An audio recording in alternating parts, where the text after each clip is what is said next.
नमस्कार, चौथे दिन इंटरनेट टीवी पर आपका स्वागत है।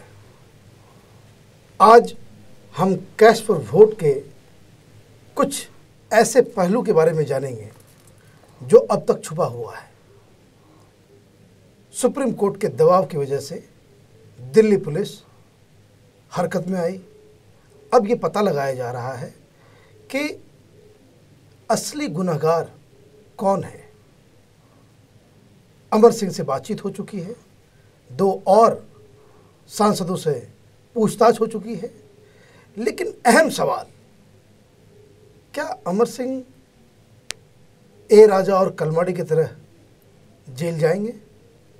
ये बताने के लिए हमारे साथ विश्वबंधु गुप्ता जी हैं। विश्वबंधु जी, आपका स्वागत है। Thank you. पहला सवाल, अमर सिंह जेल जाएंगे या नहीं जाएंगे? हमारे विचार में अमर सिंह जी का जेल जाना बिल्कुल निश्चित है। हम समय नहीं बता सकते। हमारे ख्याल से अगले 5, 4, 7 दिन के अंदर अंदर अमर सिंह को दोबारा इंटेरोगेशन के लिए बुलाया जाएगा। उस दिन सीबीआई ने उनकी 4 घंटे इंटेरोगेशन की, और जो 4 घंटे जो उनकी इंटेरोगेशन हुई है वो पहली बार एक बहुत सीरियस इंटेरोगेशन हुई है, क्योंकि इसकी रिपोर्ट सुप्रीम कोर्ट के चीफ जस्टिस के पास जानी है और उसमें कई सवाल पूछे गए हैं उनसे। और इसका अंदाज़ा आप इसी से लगा सकते हो कि अमर सिंह, जो आमतौर पे सीबीआई या कहीं जाने से पहले प्रेस कॉन्फ्रेंस करते हैं या इंटेरोगेशन के होने के बाद नीचे आके कुछ कमेंट करते हैं, उन्होंने कोई कमेंट नहीं किया, न पहले न बाद में, और अभी भी चुप बैठे हुए हैं। क्योंकि ये मुझे लग रहा था कि इंटरोगेशन के पहले, जो पुलिस में जाने से पहले एक दिन ये कयास लगाए जा रहे थे कि शायद अमर सिंह कोई प्रेस कॉन्फ्रेंस करे, लेकिन ऐसा हुआ नहीं। वजह ये है कि कहीं से उनको संकेत, असली बात तो उनको भी मालूम है, लेकिन ये पहली बार है कि सीबीआई इस मामले की तह तक जाएगी। और ये बात पहले अमर सिंह ने भी अमर सिंह आपको पता है जुगाड़ का आदमी है, जुगाड़ करता है। अमर सिंह ने सब जगह अपने आदमी भेजे होंगे जानने के लिए कि सीबीआई कितना सीरियस है इस मामले में। अमर सिंह नहीं चाहते उनकी इंटेरोगेशन हो, लेकिन उनको सिग्नल यही आए होंगे कि सीबीआई जो है बिल्कुल इस मामले के अंदर कोई आपको छूट देने वाली नहीं है। और अमर सिंह को ये समझ में आ गया, इसलिए उन्होंने प्रेस कॉन्फ्रेंस नहीं की। और जो दूसरी उससे ज़्यादा महत्वपूर्ण बात है, अगर अमर सिंह को कोई चिंता नहीं थी, या अमर सिंह को लगा कि हमने सारे सवाल जो सीबीआई ने उठाए हैं उनका जवाब हमने दे दिया है, तो वो बाहर आके अपनी गाड़ी में बैठने से पहले 2-4 रिमार्क जरूर पास करते, क्योंकि उन्होंने वो शायरी 2-4 करते। अच्छा, उन्होंने 4 घंटे के बाद अमर सिंह को इसलिए छोड़ दिया है कि 4 घंटे की इंटेरोगेशन बहुत लंबी इंटेरोगेशन होती है, आपको हम बताएं। और वो सीबीआई के लोग पहले सारे सवाल बनाए रखते हैं जिनके हैं, तो 4 घंटे के बाद वो भी थक जाते हैं सवाल पूछते पूछते, और उन्होंने कहते हैं कि हम आपको दोबारा बुला लेंगे इसको। तो अमर सिंह को उस नोट के ऊपर वहाँ से विदा किया गया। ये नहीं कि उनकी कोई इंटेरोगेशन नहीं होनी थी कि हम आपको फिर बुला लेंगे। अमर सिंह का देखिए, अमर सिंह क्यों जेल जाएंगे? अब सबसे बड़ी बात यह है कि अमर सिंह क्यों जेल जाएंगे और क्यों गिरफ्तार होंगे। इससे पहले कि ये अमर सिंह का इस पूरे खेल में रोल क्या था? देखिए, एक प्रिवेंशन ऑफ करप्शन एक्ट है जिससे सारे के सारे पब्लिक सर्वेंट्स उसमें आते हैं, जिसमें मेंबर्स ऑफ पार्लियामेंट भी आते हैं, जिसमें ब्यूरोक्रेट्स भी आते हैं, सब आते हैं। उसके अंदर एक प्रावधान है कि किसी भी पब्लिक सर्वेंट को घूस देना अपराध है, सजा है उसकी 5 साल की, और किसी भी पब्लिक सर्वेंट का घूस लेना वो भी अपराध है, दोनों अपराध है। अच्छा, इस केस में जो अमर सिंह के ऊपर जो बनाया जा रहा है कि इन्होंने एमपीज को घूस देकर एक पर्टिकुलर तरह से उनको ये प्रलोभन दिया कि आप ये पैसा लेकर आप एक तरह से वोटिंग कर दीजिए, ये सीधा उनका था। और उसका कारण एक बड़ा स्पष्ट समझ में आता है कि वो उस समय न्यूक्लियर डील के समय सरकार के पास मेजॉरिटी नहीं थी उस समय, और इसमें कोई दो राय नहीं है कि क्यों ये किया जा रहा था। श्री मनमोहन सिंह जी की सरकार को बचाने के लिए ये सारी की सारी एमपीज को घूस देने की कार्रवाई शुरू हुई थी। हम आपको एक बड़ी इंपॉर्टेंट चीज बता दें इनको, जापान जाने से पहले मनमोहन सिंह जी वो पहले चले गए थे इससे, उससे पहले हिंदुस्तान के दो सबसे बड़े औद्योगिक घरानों के मालिक मनमोहन सिंह जी को मिले जापान जाने से पहले। हम उनका नाम नहीं लेंगे। दो सबसे बड़े उनके मालिक उनको मिलने आए, या उनको बुलवाया गया या वो खुद आए, बुलवाया गया होगा। और मनमोहन सिंह जी ने कहा होगा कि मैं जापान जा रहा हूं और मेरे पास बहुमत नहीं है। जब वो जापान के लिए जहाज में चढ़े हैं उस समय मनमोहन सिंह के पास बहुमत नहीं था। अब मनमोहन सिंह जी और उन औद्योगिक मालिकों के घर के बीच में क्या बात हुई वो तो मुझे मालूम नहीं, लेकिन जहाज पर चढ़ने से पहले मनमोहन सिंह जी का एक डायलॉग, उन्होंने एक वाक्य बोला था जो मुझे अभी तक याद है कि कुछ भी कर लो, डील होना ही होना है। कोई कुछ भी कर ले, न्यूक्लियर डील होकर रहेगी। ये कहकर शब्द प्रधानमंत्री जहाज में बैठ के चले गए।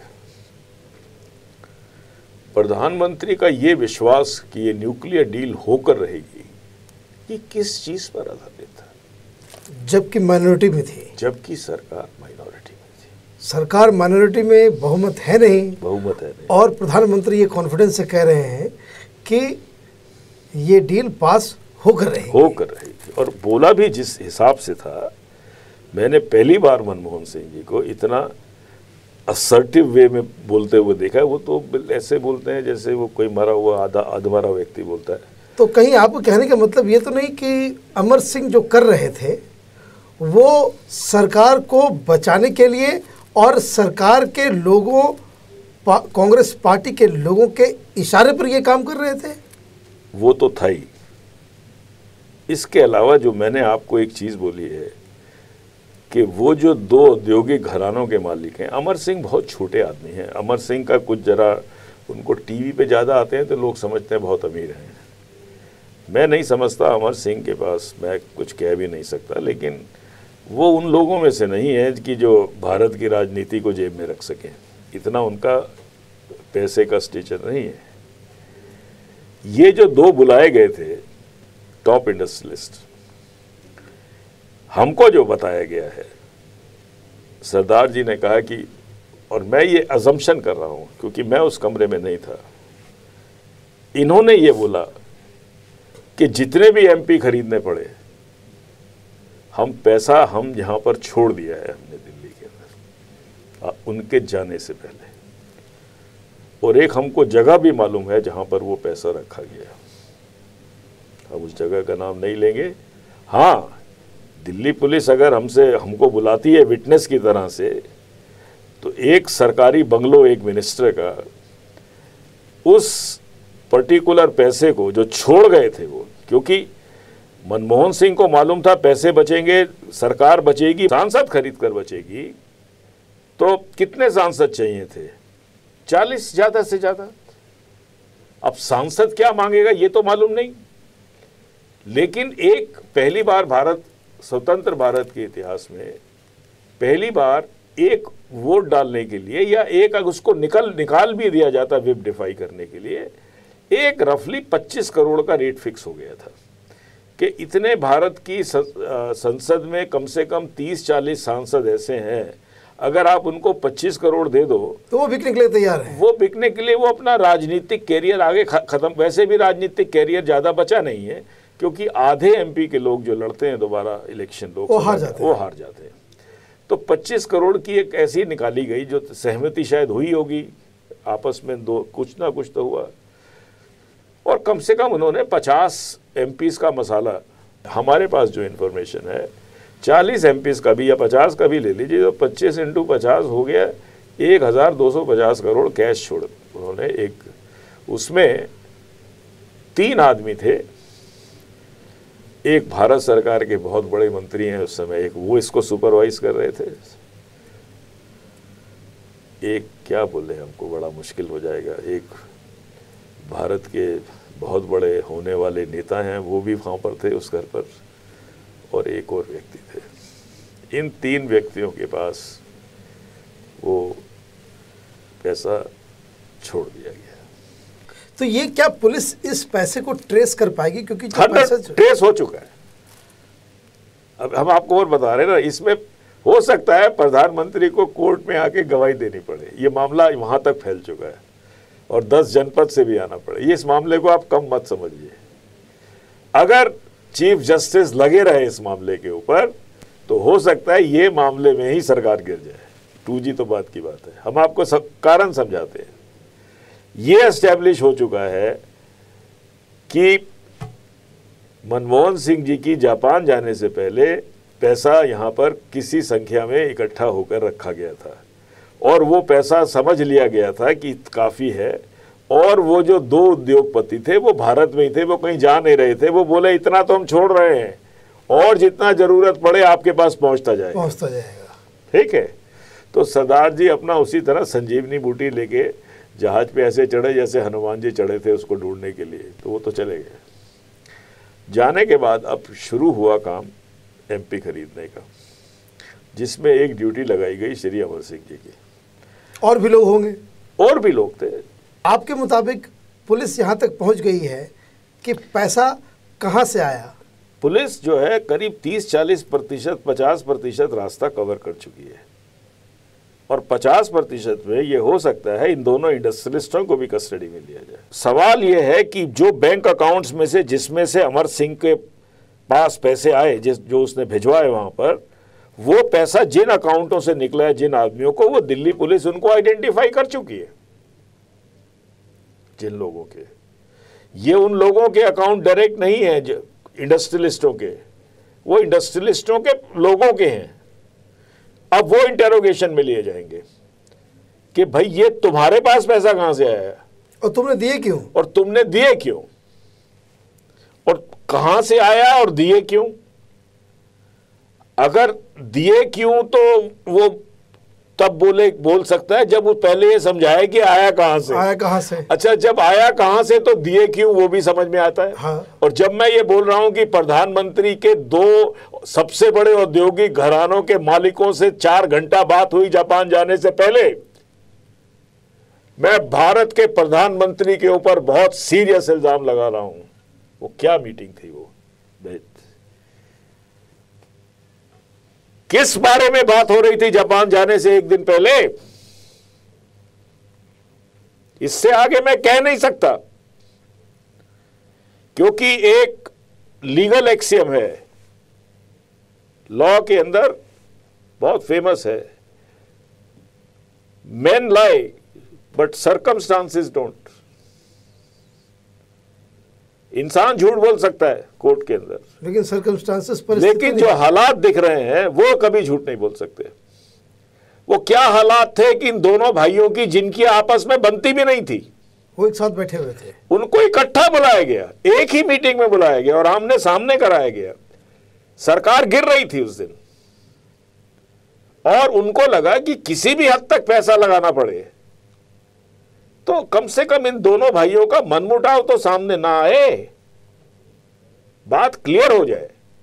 और कोई दोनों भाइयों में से कोई भी भाई ये नहीं चाहता कि कांग्रेस की सरकार गिर जाए, यूपीए की, आपस में उनके मनमुटाव हैं, इसीलिए उनको साथ लाया गया।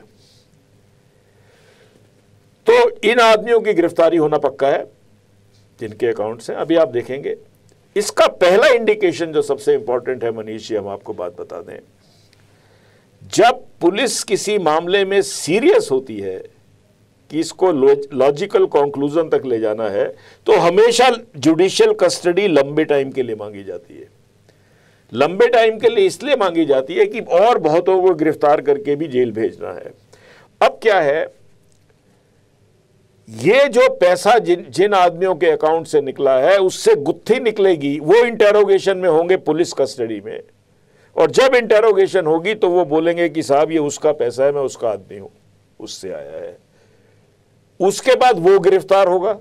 दूसरा सवाल अमर सिंह से ये पूछे जाना है कि भैया तेरा घर कोई बारात गृह है कि हर कोई कम्युनिटी सेंटर का, कि हर बारात के लिए तू अपना घर दे देता है? तेरे घर से पैसा क्यों गया भाई? तेरा ही घर क्यों चुना गया? वो तो डिनाई कर रहे हैं कि मेरा इस पैसे से कोई मतलब नहीं है। नहीं, वो डिनाई करे, वो तो मुलायम सिंह जी ये भी कह रहे हैं हमारा कांग्रेस सरकार से कोई मतलब नहीं था, नाम मंत्री बनना चाहते थे। नहीं, और एक भी और सर्कमस्टांसेस जो बता रहे हैं कि समाजवादी पार्टी ने थ्रू आउट न्यूक्लियर डील के खिलाफ बातचीत की, उसके खिलाफ नारा बुलंद किया, और वोटिंग के ठीक 2 दिन पहले से अपने सारे सुर बदल लिए। मेरे पास कोई प्रूफ नहीं है कि किस तरह से समाजवादी नेताओं को खरीदा गया उनको करने के लिए, लेकिन उनका कंडक्ट बताता है, सर्कमस्टांसेस बताते हैं कि क्या हुआ है उसके अंदर। उससे मैं तो सिर्फ यह बताना चाह रहा हूं कि किस तरह यूपीए 1 की गवर्नमेंट को पैसे खर्च कर प्रधानमंत्री श्री मनमोहन सिंह जी ने अपनी सरकार बचाई। एक शर्मनाक का किस्सा है, झारखंड वाला जो किस्सा है वो छोटा है। और हम आपको एक बात और बता दें, उस समय ये मामला इतना तेज क्यों नहीं उछला? उस समय देश के अंदर एक किसी तरह ये एक फीलिंग पैदा हो गई थी कि शायद हिंदुस्तान को अगर न्यूक्लियर मान लिया जाता है क्लब का मेंबर, तो हिंदुस्तान के देश के इंटरेस्ट में होगा। जितना बड़ा उसमें कांड हुआ और जिस तरह से वो पैसे निकले हैं और जिस तरह से वो जितने जितने कैरेक्टर गए हैं, अगर ये देश का कोई अंतर्राष्ट्रीय उसमें कोई उसका सवाल नहीं होता तो ये मामला दबने वाला नहीं था। आप इस चीज को मेरे ख्याल से आप मानेंगे मेरी बात को। हुआ दरअसल ये कि बीजेपी को ये लगा कि शायद ये सरकार गिराने का मौका आ गया है जब ये न्यूक्लियर डील पर बात हुई। और यही बीजेपी जो खुद भी न्यूक्लियर डील के अंदर इन्वॉल्व थी जब जसवंत सिंह फॉरेन मिनिस्टर थे, आखिर इस बीजेपी में ऐसा क्या उसको न्यूक्लियर डील जो कांग्रेस कर रही थी उसमें क्या फर्क नजर आया कि उन्होंने उसको अपोज करने का रेजोल्यूशन पास किया। यह समझा गया कि इस सरकार को गिरा के चुनाव होगा तो उसमें हमको जरूर राजनीतिक फायदा होगा। और उस समय अडवाणी बीजेपी के पूरे इन कमांड लीडर थे और अडवाणी जी ने कहा कि मैं प्रधानमंत्री बनने का मेरा शायद इसमें मौका आ चुका है। और बीजेपी की जो पूरी पॉलिटिक्स थी वो पूरी मौका परस्ती की थी और वो पर्टिकुलरली अडवाणी जी की बिल्कुल मौका परस्ती की पॉलिटिक्स थी। अच्छा, उसके बाद क्या हुआ? एकदम माहौल हो गया कि चुनाव होने वाले हैं, अगर सरकार गिरने वाली है, सरकार गिरेगी और चुनाव होंगे। आपको भी याद, और जो लोग हैं अभी ज्यादा दिन 3 साल पहले, उस समय कुछ एक बड़ी अजीब घटना हुई। हमारी जो मायावती हैं बहन उत्तर प्रदेश में, उन्होंने वहां से हुंकार लगाई और हुंकार लगाकर यहां पर किसी मंत्री के बंगलों के ऊपर लंच हुआ, जिसमें सारी रीजनल पार्टीज के लीडर चले आए सब। और उन्होंने अपना दावा दिखाने के लिए कि जो अगला जो इलेक्शन होगा वो 3 फ्रंट्स में होगा, बीजेपी, कांग्रेस और उसका मायावती को एक तरह से उन्होंने वहां लीडर डिक्लेयर कर दिया और बड़ा तेजी से हुआ। कम से कम वहां 10-11 रीजनल पार्टीज के लीडर्स थे, इंक्लूडिंग देवेगौड़ा और उसका लड़का और पता नहीं का सब सारे थे। हुआ उसके बाद ये कि श्री अडवाणी जी को ये नजर आया कि मैं शायद प्रधानमंत्री ना बनूं, ये तीसरे वाले बहुत इकट्ठे हो गए हैं, सुन लीजिए। और बीजेपी के जितने एडवाइजर्स थे इनकी मीटिंग बुलाई गई बीजेपी के अंदर, बीजेपी की वर्किंग कमेटी की मीटिंग हुई और कोई ऑफिशियली जो भी हुआ उसमें यह बात हुई कि क्या हम इस सरकार को गिराएं भी कि ना भी गिराएं, क्योंकि अब यह सवाल पैदा हो गया था अडवाणी जी के मन में कि शायद अगर ये कांग्रेस की सरकार गिरा देते हैं तो मायावती ना प्रधानमंत्री बन जाएगी। अगर आप न्यूक्लियर डील को अपोज कर रहे थे, ये फर्क नहीं पड़ता चुनाव में कौन जीतता, वोटिंग हो रही थी न्यूक्लियर डील के ऊपर। तो ये आपके दिमाग में कैसे आ गया कि आपने मीटिंग बुलवाई, सबकी सलाह ली कि हम इस सरकार को गिराए भी कि ना गिराए, और इसलिए ना गिराए कहीं मायावती उसका फायदा ना उठा जाए। तो जो आज एक तरफ तो आप उस प्रधानमंत्री का रोल देखिए जो सारे पैसे यहां पे इकट्ठे करवा के जाता है, जो हमारे पास सरकमस्टांसेस के हिसाब से बोल रहा हूं मैं, जो 2 इंडस्ट्रियलिस्ट आते हैं और सरदार जी चले जाते हैं, एक तरफ वो पैसे की राजनीति करके चले गए और दूसरी तरफ आडवाणी जी अपनी कुर्सी की राजनीति में लग गए, और तीसरी तरफ मायावती जी, आपको पता है किस तरह की महिलाएं हैं, एम्बिशियस बहुत ज्यादा हैं, और वो आकर वो अपना आ गई यहां पर बैठकर, और थर्ड फ्रंट वालों ने को और कोई मिल भी नहीं रहा था ऐसा जिसको इमीडिएटली लीडर घुसा देते। और मायावती जी के बारे में भी एक बात है, वो इसलिए नहीं थी कि मायावती जी कोई बहुत अच्छी लीडर है देश के लिए, लेकिन सबको पता है मायावती जी के पास नोट बहुत ज्यादा है, तो ये चुनाव लड़ लेंगी, सारे थर्ड फ्रंट को भी लड़वा देंगी, ये भी इसके पीछे बहुत बड़ा फैक्टर था। और मायावती जी की खुद की एग्रेसिव पर्सनैलिटी, वो दिल्ली आकर बैठ गई। अब इसमें यह है जो आपको असली इसको थोड़ा बता दें, अमर सिंह की गिरफ्तारी होगी, गिरफ्तारी करके इनको जुडिशियल कस्टडी भेजा जाएगा, उसी ग्राउंड पर भेजा जाएगा। इनको बाहर छोड़ दिया तो ये डिस्ट्रॉय करेंगे एविडेंस को। अब सवाल ये है कि अमर सिंह से कोर्ट ये पूछेगी कि आपने ये जो पैसे किस लिए भिजवाए थे, इनके पास गए तो एमपीओ के पास है, वो भी प्रूव हो जाएंगे कि एमपीओ के पास गए थे।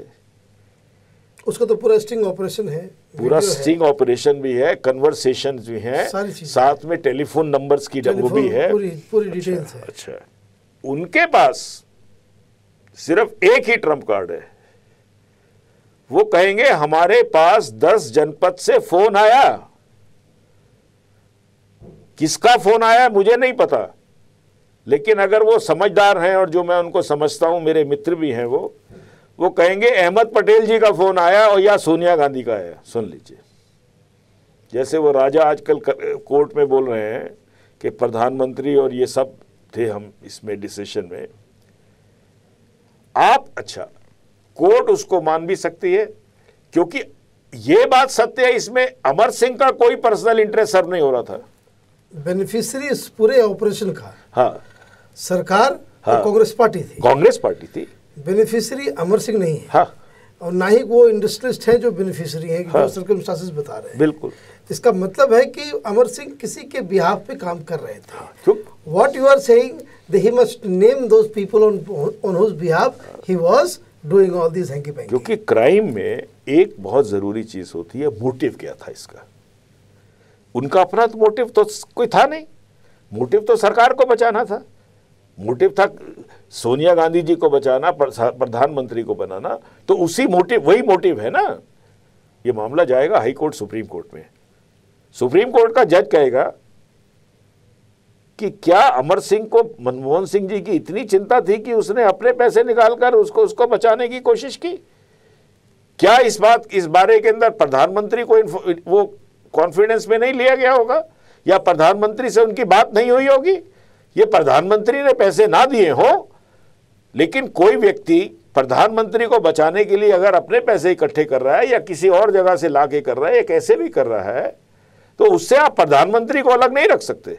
सही बात है, क्योंकि जो मेन कॉन्स्पिरेसी है उसका चीफ बेनिफिशियरी श्री मनमोहन सिंह जी हैं। हाँ, तो और उनको मालूम ना हो और कोई उनके बिहाफ में इतना बड़ा कॉन्स्पिरेसी कर रहा हो, और कॉन्स्पिरेसी के अलावा क्राइम कर रहा हो, उसमें इसकी सजा हो सकती है उसको। तो ये सरदार जी की बिगर कान में भनक लिए हुए बताते हुए, और हम जब बोल रहे हैं कि जब सरदार जी खुद 2 इंडस्ट्रियलिस्टों से मिले एक दिन जापान जाने से पहले, तो सरदार जी की इंटेंशन तो बिल्कुल क्लियर है।